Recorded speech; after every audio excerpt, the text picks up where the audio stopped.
Iran Israel जंग पर बात करते हैं और इस हवाले से हमारे साथ मौजूद हैं जनाब नासिर बेग चुगताई साहब, सीनियर एनालिस्ट हैं, तज्ज़ियाकार हैं, उनसे बात करते हैं। अस्सलाम वालेकुम सर। सलाम, thank you very much. Sir बहुत शुक्रिया प्रोग्राम के लिए आपने वक़्त निकाला। सबसे पहले मैं ये जानना चाहूँगा कि आम तौर पर लोगों की एक्सपेक्टेशन ये थी, बल्कि पूरी दुनिया की एक्सपेक्टेशन ये थी कि ईरान और इसराइल का कोई मुकाबला नहीं है और अगर ये जंग शुरू हुई तो ईरान तो बिल्कुल भी ठहर नहीं पाएगा इसराइल के सामने। लेकिन अब सारी दुनिया ने देख लिया कि किस तरीके से ईरान जो है वो इसराइल का मुकाबला कर रहा है, बल्कि इस जंग में इसराइल पर हावी नज़र आ रहा है। तो ये जो इतनी बड़ी-बड़ी इंटेलिजेंस एजेंसीज़ हैं इसराइल की और अमेरिका की, उन्हें क्या अंदाज़ा नहीं था कि ईरान जो है वो इतना तगड़ा मुकाबला करेगा? वैसे इसराइली जो असेसमेंट थे तमाम उनकी एजेंसीज के, even western assessment, even gulf वाले भाई हमारे जो हैं, वो सब कहते थे कि 2 दिन लगेंगे इसराइल को ईरान को गिराने में। और खुद पाकिस्तान में भी लोगों का ये ख्याल था, टू बी वेरी ऑनेस्ट, कि मुकाबला नहीं है जैसा कि आपने कहा। लेकिन मुकाबला तो दिल नातवा ने खूब किया।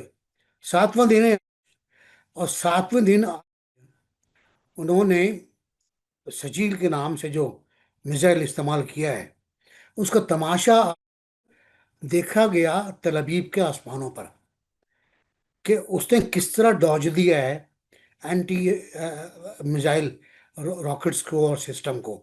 सारे सिस्टम थर्ड और जितने भी सिस्टम उनके थे, वो उसके पीछे पड़े हुए थे और उनको नचा रहा था।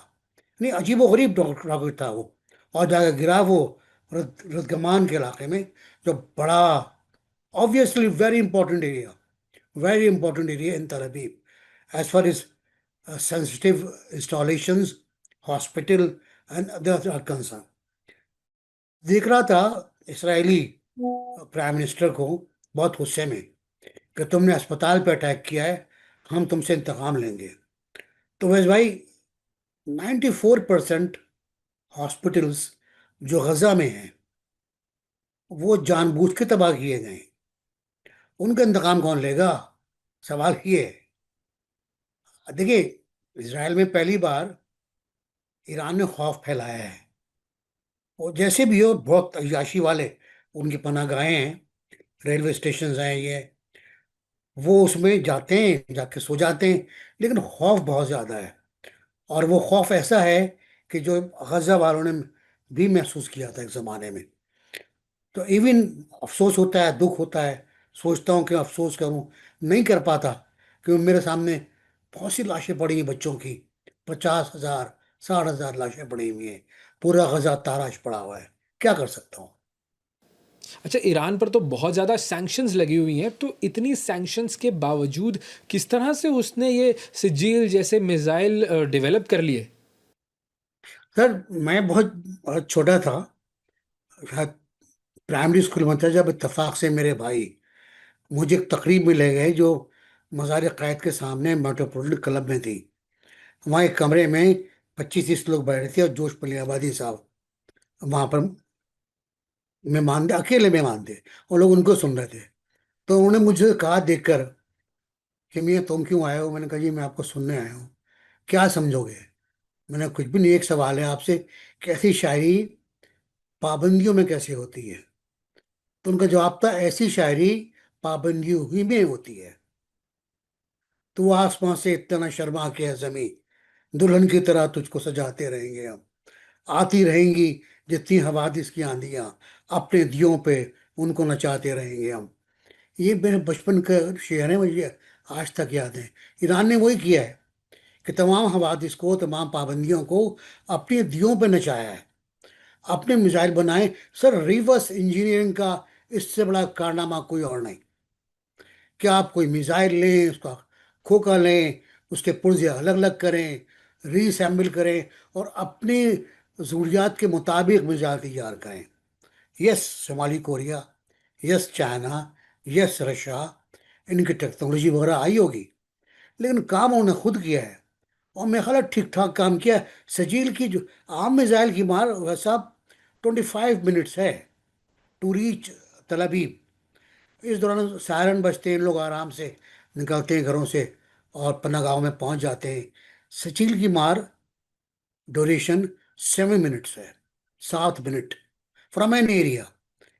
बाकी जो मिसाइल हैं वो मगरबी इलाके से फायर करते हैं, इसे आप कैसे फायर कर दें, 7 मिनट में ये अपनी जो डेस्टिनेशन है वहां पहुंच जाएगा।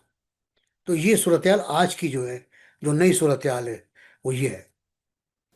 अच्छा, आप ज़रा डोनाल्ड ट्रंप की बात करते हैं। ट्रंप कहता है कि ईरान को कहता है कि जी आप सरेंडर कर दें, अनकंडीशनल सरेंडर कर दें। और ईरान कहता है कि ऑब्वियसली हम ऐसा नहीं करेंगे, हम मुकाबला करेंगे, और डट के वो मुकाबला कर रहे हैं। तो क्या हम ये कह सकते हैं कि इज़राइल जो है वो इस मौके पर जंग हार चुका है और अब वो अमेरिका को मदद के लिए पुकार रहा है? साहब बस ये है, अगर काश ट्रम्प साहब को थोड़ा होश आ जाए और बदनामी से बचने के लिए वो ईरान को और इसराइल को तना छोड़ दें। वो कहे ना, पासबान इश्क बेहतर है, कभी कभी उसे तना भी छोड़ दे। तना छोड़ दे, लड़ने हैं दोनों को, जो फैसला हो कबूल कर लेंगे। ट्रम्प साहब क्या करना चाह रहे हैं, किस तरह करना चाह रहे हैं?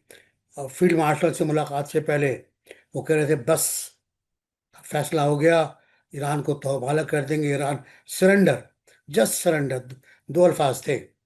उसके बाद उन्होंने बोला, जो बातचीत की उसमें कहा अभी मैंने कोई फैसला ही नहीं किया है, अभी तो पता ही नहीं मैं क्या फैसला करूंगा। फिर एक अखबार ने लगा दिया कि ट्रम्प साहब ने फैसला तो कर लिया है, ऑफिशियल नहीं किया है। उन्होंने उसकी तरदीद की आज कि अमेरिकी अखबार को पता ही नहीं है मैं क्या कह रहा हूँ, मैं क्या सोच रहा हूँ, मेरे सोच के किसी को हिल भी नहीं है।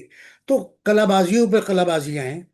हम कहते हैं यू टर्न, तो हर जगह पर एक यू टर्न है प्रेसिडेंट ट्रम्प के। और अ, आज का यू टर्न बहुत अच्छा है। अगर वो समझते हैं कि वो जंग नहीं चाहते करना और शामिल नहीं होना चाहते, बहुत अच्छे। लेकिन अगर वो शामिल हो गए तो ऐसा, यू नो वेरी वेल, आप बहुत अच्छी तरह जानते हैं, नक्शा आपके सामने है पूरा मिडल ईस्ट का और फिर एशिया तक का, कि फिर एक बड़ी जंग हो जाएगी, बड़ी।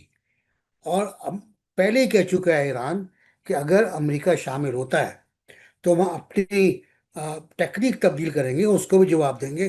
और जवाब क्या होगा? जाहिर है अमरीकी ठिकानों पर हमले होंगे, और ये बड़ा खतरनाक हो जाएगा।